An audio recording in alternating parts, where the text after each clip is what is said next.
এই মুহূর্তে সবথেকে গুরুত্বপূর্ণ খবর।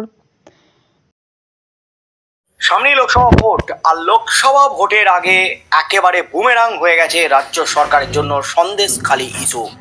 সন্দেশখালী ইস্যুতে লোকসভা ভোটের আগে একদিকে যেমন বিরোধীরা একটা বিরাট বড় হাতিয়ার পেয়ে গেছে, বিরোধীরা যেমন এই ইস্যুটাকে খাড়া করে তৃণমূলের বিরুদ্ধে, রাজ্য সরকারের বিরুদ্ধে একেবারে রাস্তায় নেমে পড়েছে, প্রচার শুরু করে দিয়েছে। নারী নির্যাতনের অভিযোগ উঠেছে তৃণমূল নেতাদের বিরুদ্ধে, এবং সেই অভিযোগ, নারী নির্যাতনের অভিযোগটাকে ফোকাস করে কিন্তু এবারে লোকসভা ভোটের আগে তৃণমূল সরকারকে কোণঠাসা করতে চাইছে বিরোধীরা এবং বিজেপি। কেন্দ্রও কিন্তু হাত পা গুটিয়ে বসে নেই, তারাও কিন্তু একেবারে চরম পদক্ষেপ নিয়েছে। তার মধ্যেই রাষ্ট্রপতি শাসনের সুপারিশ হয়ে গেছে বাংলায়। সামনেই লোকসভা ভোট, লোকসভা ভোটের আগে তোলপাড় চলছে রাজ্য রাজনীতিতে। তবে লোকসভা ভোট ঘোষণার আগেই কিন্তু কড়া স্টেপ জাতীয় নির্বাচন কমিশনের। সন্দেশখালী কাণ্ডে টনক নড়ল অবশেষে নির্বাচন কমিশনের। নবান্নে গেল কড়া নোটিশ। এই মুহূর্তে সবচেয়ে বড় খবর, লোকসভা ভোট ঘোষণার আগেই কিন্তু নবান্নকে কড়া নোটিশ জাতীয় নির্বাচন কমিশনের। আর সেই নোটিশেই কিন্তু একেবারে তুমুল শোরগোল পড়ে গেল রাজ্য রাজনীতিতে। কদিন আগে একটি খবর কিন্তু প্রকাশ্যে এসেছিল, রাজ্যে লোকসভা ভোটে 920 কোম্পানি কেন্দ্রীয় বাহিনী চেয়েছে কেন্দ্রীয় সরকার। নির্বাচন কমিশন কেন্দ্র সরকারের কাছে এই কেন্দ্রীয় বাহিনী চাওয়া হয়েছে পশ্চিমবঙ্গের জন্য, শুধুমাত্র পশ্চিমবঙ্গের জন্য, যা একেবারে কাশ্মীরের থেকেও কয়েক গুণ বেশি। তোলপাড় পড়ে গেছে একেবারে রাজ্য রাজনীতিতে। ভারতবর্ষের অন্য কোনো রাজ্যে এত কেন্দ্রীয় বাহিনী চাওয়া হয়নি, বড় বড় রাজ্যগুলোতেও এত কেন্দ্রীয় বাহিনী চাওয়া হয়নি যা পশ্চিমবঙ্গের জন্য চাওয়া হয়েছে। তার উপরে সন্দেশখালী কাণ্ড নিয়ে কিন্তু একেবারে তোলপাড়। এর মধ্যেই কিন্তু এবার অ্যাকশন শুরু জাতীয় নির্বাচন কমিশনের। নবান্নকে কড়া চিঠি। লোকসভা ভোটের প্রস্তুতি শুরু করে দিয়েছে নির্বাচন কমিশন। শোনা যাচ্ছিল যে 9 মার্চ নাকি লোকসভা ভোটের নির্ঘণ্ট প্রকাশ করে দেওয়া হবে। সেই জল্পনা সত্যি হতে চলেছে বলে মনে করা হচ্ছে, কারণ ইতিমধ্যেই রাজ্য সরকারের কাছে স্পর্শকাতর বুথ নিয়ে তথ্য জানতে চেয়ে চিঠি পাঠিয়েছে দিল্লি নির্বাচন কমিশন।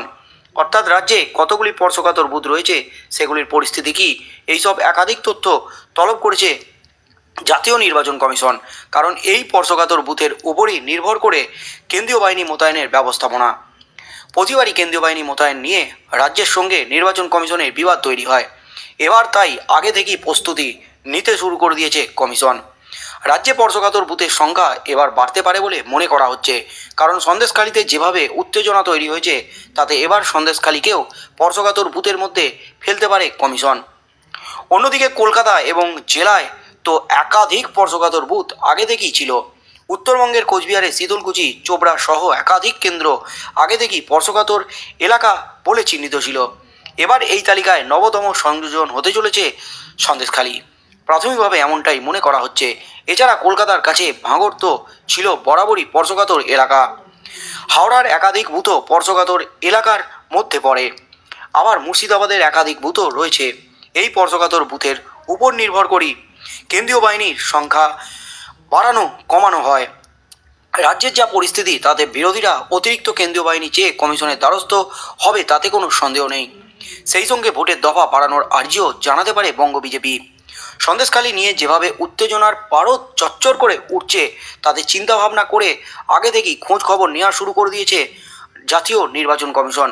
কিছুতেই তারা কোনো রকম অশান্তির আবহে নির্বাচন করাতে নারাজ। বিধানসভা নির্বাচনে রাজ্যে কেন্দ্রীয় বাহিনী মোতায়েন নিয়ে তুমুল তরজা তৈরি হয়েছিল। এমনকি পঞ্চায়েত ভোট নিয়েও তুঙ্গে উঠেছিল পরিস্থিতি। আদালতের নির্দেশে কেন্দ্রীয় বাহিনী মোতায়েন করা হয়েছিল। আদালতে প্রশ্নের মুখে পড়েছিল রাজ্য নির্বাচন কমিশনের ভূমিকা। আদালতে ভৎসনার মুখে পড়েছিল রাজ্য নির্বাচন কমিশনার। বিধানসভা নির্বাচনেও উত্তরবঙ্গে কেন্দ্রীয় বাহিনীর বিরুদ্ধে গুলি চালানোর অভিযোগ উঠেছিল। উত্তপ্ত হয়ে উঠেছিল শীতলকুচি। সেই সব তথ্য খতিয়ে দেখি আগে থেকে তৎপর হয়ে উঠেছে জাতীয় নির্বাচন কমিশন। তার মধ্যেই কিন্তু এবার লোকসভা ভোটের দামামা অবশেষে বেজে গেল। 9 মার্চ ঘোষণা হতে চলেছে লোকসভা ভোট, এমনই কিন্তু গ্রিন সিগন্যাল এবার জাতীয় নির্বাচন কমিশনের। তার মধ্যেই কিন্তু এবার পশ্চিমবঙ্গকে একেবারে স্পেশালভাবে চিহ্নিত করেছে জাতীয় নির্বাচন কমিশন। নবান্নে এলো কড়া চিঠি। স্পর্শকাতর বুথের সংখ্যা, স্পর্শকাতর বুথগুলির নাম কিন্তু জানাতে নির্দেশ দিয়েছে জাতীয় নির্বাচন কমিশন নবান্নকে। আর কয়েকটা দিন বাকি, কয়েকটা দিন পরই কিন্তু লোকসভা ভোট ঘোষণা হতে চলেছে একেবারে গোটা দেশে। তার সাথে সাথে কিছু রাজ্যের বিধানসভা নির্বাচনও আছে, যেটা লোকসভা ভোটের সাথেই হতে চলেছে। তার মধ্যেই কিন্তু শোরগোল একেবারে সন্দেশখালি নিয়ে গোটা